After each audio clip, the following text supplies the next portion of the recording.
Hi friends, welcome to our channel మన కథల బండి. మన ఛానల్లో అంటరాని వసంతం అనే కథను స్టార్ట్ చేశాము. నిన్న కొంచెం చెప్పుకున్నాం. దానికి కొనసాగింపుగా ఈరోజు ఎల్లన్న గొప్ప కళాకారుడు, రూబేను గొప్ప కళాకారుడింట పుట్టాడు. ఆ ఇంటికి ఇప్పుడు తాను వారసురాలైంది. ఎన్నెల దిన్ని ఎల్లన్న తాలూకు ఆట పాట మాత్రమే తన గుండెల్లో దాచుకుంటే ఎంత బాగుండు. ఎంత పదిలంగా దాచుకునేది. ఎన్నిసార్లు మళ్ళీ మళ్ళీ గుర్తు తెచ్చుకొని ఆ పాటకి పల్లవిగా మిగిలేది. ఆ ఆటకి తాళంగా మోగేది. కానీ ఆ పాట తాలూకు నేపథ్యం ముందు నిలుస్తుంది. ఆ ఆటతో లయ కలిసిన కాలం పిశాచి పదగట్టన కళ్ళ ముందు నర్తిస్తుంది. ఎన్నెల దిన్ని అంత గొప్పది కాదు. అట్టా అని తక్కువ అనుకోవడానికి వీల్లేదు. ఓ 30 రెడ్ల ఇండ్లు ఉండొచ్చు. ఒకే ఒక్క బ్రాహ్మణ ఇల్లు, అదే కరణం ఇల్లు. చాకలి, మంగలి, బలిజ, యాదవ, కమ్మరి మొత్తం కలిసి అన్ని ఇల్లులుండొచ్చు. రెడ్డి దిబ్బ మీద 2 అయ్యంగార్ల ఇల్లులు, చెరువు గట్టున 2 యానాదుల ఇల్లులు, దూరంలో 20 మాలల ఇల్లులు, ఇంకాస్త దూరంలో అంతే ఉన్న మాదిగల ఇల్లు. చాతుర్వర్ణంలో భాగమైన కులాలుండే భాగమంతా ఊరు. మాలలుండే చోటు మాలపల్లి, మాదిగలుండే చోటు మాదిగపల్లి. విచిత్రమేమిటంటే మొత్తంగా కలిపే ఎన్నెల దిన్ని. ఓ సామెత ఉంది, ఊరంటే పల్లె ఉండదా అని. ఆ సామెతని ముందు పెట్టుకొని రూతు అప్పుడప్పుడు ఆలోచిస్తుంది. ఆలోచిస్తూ పోతే ఈ దేశం జనజీవనంలో దారుణమైన అడ్డుగీత కనిపిస్తుంది. ఆ అడ్డుగీతకి అటువైపు అంటదగ్గ వాళ్ళు, ఇటువైపు అంటరాని వాళ్ళు. అటువైపు ఖచ్చితంగా పై భాగమే, ఇటువైపు నిక్కచ్చిగా కింది భాగమే. ఎన్నెల దిన్ని ఈ గీతకి దూరం కాదు. ఈ గీత లేకుండా దాని ముఖచిత్రం గీయలేము. అడ్డుగీతకి అటువైపు బతుకు ఎల్లన్నది. అతని పూర్వీకులు ఎప్పుడు ఆ గీతకు అటువైపు నెట్టబడ్డారో తెలియదు. భూమ్మీద క్షణానికి కొన్ని వందల మంది పుట్టొచ్చు, వేల మంది పుట్టొచ్చు, ఇంకా ఎక్కువే కావచ్చు. ఎల్లన్న కూడా అట్టాగే పుట్టాడు. అందరిలాగే పుట్టాడు. తల్లి పేగు తెంచుకొని కెవ్వున కేకతో పుట్టాడు. ఆ కేకలో అగ్రకులాల్లారా, అంటరాని వాణ్ణి మీ పవిత్ర రాజవీధుల వెంట వస్తున్నాను, తప్పుకోండి తప్పుకోండి అంటూ ఇంత హెచ్చరిక లేదు. అందరిలాగే అరిచాడు. అందరిలాగే తన ఉనికిని చాటాడు. అందరి తండ్రుల్లాగే వాడి ఉనికి వాడి తండ్రి గుండెల్ని కూడా తాకింది. మగోడు అంటూ కులపెద్దని కేకేశాడు. కులపెద్ద కడుపు నిండా కళ్ళు నింపి సంబరపడ్డాడు. అందరి తల్లుల్లాగే వాడి తల్లి కూడా అలసటలో వాడి కేక విన్నదో లేదో తెలీదు. అలసి ఉన్న లింగాలు ముఖంలోకి, కేకేసిన పిల్లాడి బుల్లి శరీరంలోకి భూదేవి మాత్రం పదే పదే చూసింది. కూత మా దొడ్డదిరా మంత్రసాని అంది. అంతటితో ఆగలేదు. పిల్లాడు మేనత్త ముక్కుతో ఊడిపడ్డాడని భూదేవిని చూస్తూ అంది. అప్పుడు చూసింది భూదేవి. ఆ చిన్నాడిలో తన రూపం వెతికింది. ముక్కు దగ్గర ఆగింది. మంత్రసాని మాటలు మళ్ళీ వినాలనుకుంది. తల్లికి బిడ్డకు నీళ్లు పోసిన రోజు పేరు పెట్టాడు ఎర్రెంకడు. తన తాత పేరు పెడదామన్నాడు. భూదేవి అయ్య పేరు పెడదామంది. ఎర్రెంకడు ఎదురు చెప్పలేదు. చెల్లెలి మాటకి ఎర్రెంకడు ఇప్పుడే కాదు ఎప్పుడు ఎదురు చెప్పలేదు. దానికి కారణం లేకపోలేదు. ఎర్రెంకడికి ముందు 2 పుట్టారు. భూదేవికి తర్వాత 2 పుట్టారు. ఆ 4 తోబుట్టువులు ధూము కొట్టి మట్టిలో కలిశారు. 2 మిగిలారు. ఎన్నెల దిన్నిలో నాకు నువ్వు, నేను నీకు అంటూ పెరిగి వాళ్ళయ్య భూదేవిని కోళ్ళదిని ఇద్దామన్నాడు. ఎర్రెంకడు ఒప్పుకోలేదు. అప్ప చెల్లెల్ని ఎన్నెల దిన్నిలోనే ఇద్దామన్నాడు. బాడవ చేను అరగుంట కాపుగారి కమతంలో కలిపి భూదేవి పెళ్లి కానిచ్చారు. ఉన్న బావడ చక్క తోబుట్టువు దాని పెళ్లికి ఖర్చయినా ఎర్రెంకడు దిగులు పడలేదు. తోబుట్టు కాపురం ఎన్నెల దిన్నిలోనే ఉంది, తన ఇంటి పక్కనే ఉంది, అంతే చాలనుకున్నాడు. ఎర్రెంకడు బావమరిది వెంకటనర్సు తీసెయ్యాల్సిన మనిషేం కాదు. నిజానికి అతనిది ఎన్నెల దిన్ని కాదు. వెంకటనర్సు పూర్వీకులు చీరాల పేరాల ప్రాంతం వాళ్ళు. వెంకటనర్సు తాత ఎన్నెల దిన్ని వచ్చాడు. వచ్చేటప్పుడు మగ్గం కూడా తెచ్చాడు. మగ్గం గుంటలో కూర్చొని వాళ్ళ తాత మగ్గం నేస్తుంటే ఎన్నెల దిన్నిలో వింతగా చూసేవాళ్ళు. ఆ ముసలాడు కాలం చేశాక వెంకటనర్సు అయ్య కొంతకాలం నేశాడు. ఆ తర్వాత ఆయన కాలం చేశాక మగ్గం గుంటకు గుర్తు మిగిలింది. మగ్గం మంచమెక్కింది.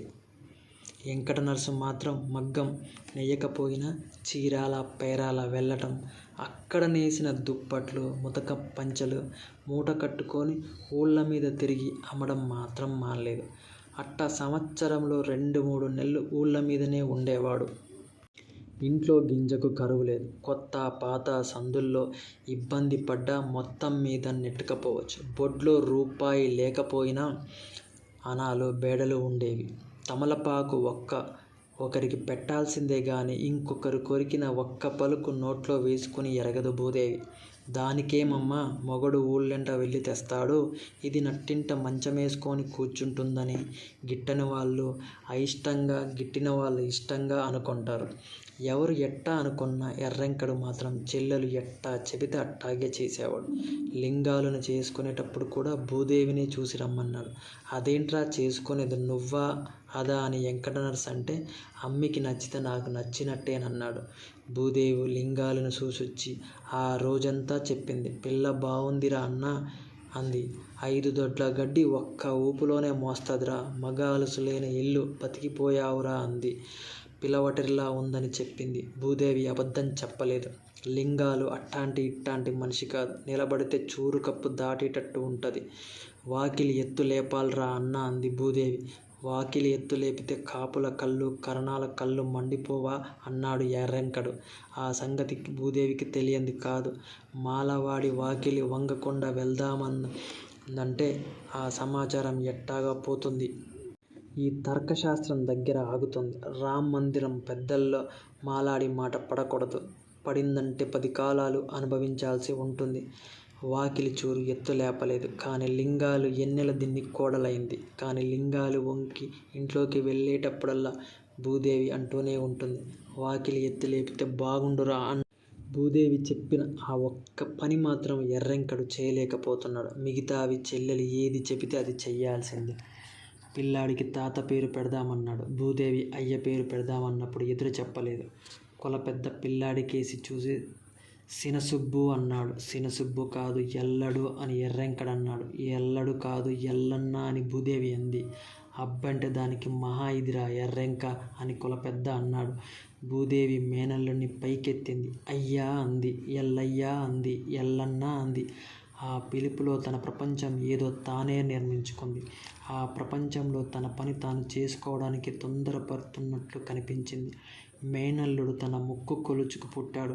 ఆ చిన్ని వేళ్లతో తన ముక్కు కొలుచుకుంది. ఊర్లో పెద్ద కరణం చస్తూ పిల్ల కరణానికి 50 ఎకరాల మాగాణి ఇచ్చాడు. 2 మామిడి తోటలు ఇచ్చాడు. 5 ఎకరాల వేరుశెనగ దిబ్బ ఇచ్చాడు. 20 బార్ల తాటితోపు ఇచ్చాడు. బీడు ఎంతుందో లెక్కలేదు. అంతటితో ఆగలేదు. 5 ఊర్ల కరణం కొడుకు చేతిలో పెట్టి మరీ చచ్చాడు. పల్లెలో తన అయ్య చస్తూ ముక్కు మాత్రం ఇచ్చాడు. అది కొడుక్కి ఇవ్వలేదు, కూతురికి ఇచ్చాడు. ఇప్పుడు అది తన మనవడు లాగేసుకున్నాడు. నా ఇంటి ఆస్తి నాదేనే అత్త అంటూ కడుపులోనే కొలేసుకొని పుట్టాడు. వీడు అయ్య చాటు బిడ్డ కాదు, అమ్మ చాటు బిడ్డ కాదు, అత్త చాటు బిడ్డ, మేనత్త భూదేవి చాటు బిడ్డ, మాలచ్చి చెట్టు సాక్షి, ఎల్లమ్మ తల్లి సాక్షి, పొలిమేరలో ఉన్న ముంగమూరమ్మ సాక్షి, మేనత్త చాటు బిడ్డ.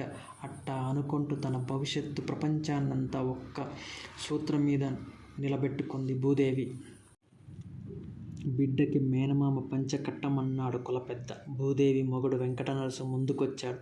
మేనమామ పంచె అంటే పట్టు పితాంబరం కాదు, నల్లటి గోసిగుడ్డ. వెంకటనర్సు బిడ్డకి గోసి పెట్టాడు.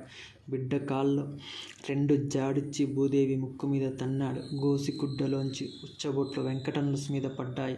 దాని నోట్లో పొయ్యరా ఎదవ, బూతుమాట అలవాటుగానే అన్నాడు.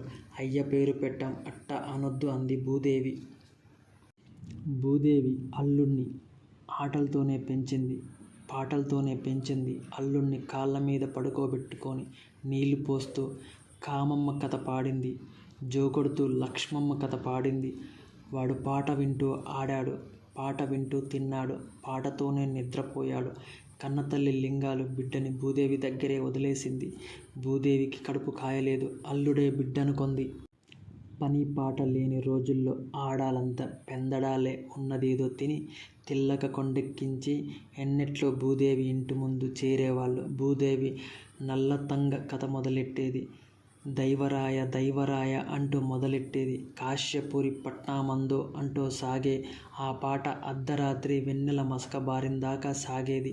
ఆ పాటకి వంత తోంతదింతక. ఆ వంత తక్కిన ఆడవాళ్ళు ఇచ్చేవాళ్ళు.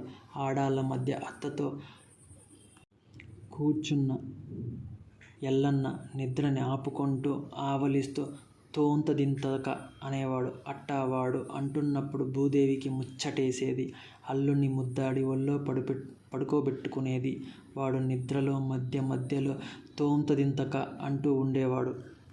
ఎదిగే ఎల్లన్న అత్త ఏ రాగం తీస్తే ఆ రాగం తీశాడు.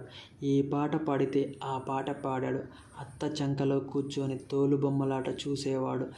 తెల్లారి కేతుగాడిలా ఎగిరేవాడు. అత్తా నువ్వు బంగారం అనేవాడు. భూదేవి మురిసిపోయేది. ఊళ్ళోకి ఎర్రగొల్లలు వచ్చారంటే ఊరంతా సందడే. వాళ్ళు వరసగా 10-15 రోజులు వీధి నాటకాలు ఆడేవాళ్ళు. అన్నింటిలో చెంచులు నాటకమంటే భూదేవికి ఎక్కడ లేని ఇష్టం. అల్లుణ్ణి తీసుకొని అటకెళ్ళేది. ఎర్రగొల్లలు ఊరు బయట ఆడేవాళ్ళు. అటో తాటిమాను ఇటో తాటిమాను నిలేసేవాళ్ళు. రెండింటిని కలుపుతూ మరో తాటి బద్ద కట్టేవాళ్ళు. పెద్ద బల్ల వేసేవాళ్ళు. ఆ బల్ల మీద తబలా, హార్మోనియం వాయిద్యగాళ్ళు కూర్చునేవాళ్ళు. బల్ల చుట్టూ వంత పాడేవాళ్ళు తాళాలతో నిలబడి ఉండేవాళ్ళు. ఆడేవాళ్ళు బల్ల ముందు ఖాళీ స్థలంలో ఆడేవాళ్ళు. ఆడినంతసేపు ఆముదపు కాగడాలు, దిండి విత్తనాల దీపాలు వెలుగుతూ ఉండేవి. కరణాలు, కాపులు ఆడేవాళ్ళకు దగ్గర్లో కూర్చునేవాళ్ళు. వాళ్ళ వెనకాల చాకలి, మంగలి, కుమ్మరి అట్టా మిగతా కులాల వాళ్ళు కూర్చునేవాళ్ళు. మాలల దిబ్బ మీద మాలలు కూర్చునేవాళ్ళు. మాదిగల దిబ్బ మీద మాదిగలు కూర్చునేవాళ్ళు. అవి రెండు ఆట ఆడే చోటుకు చాలా దూరంలో ఉండేవి.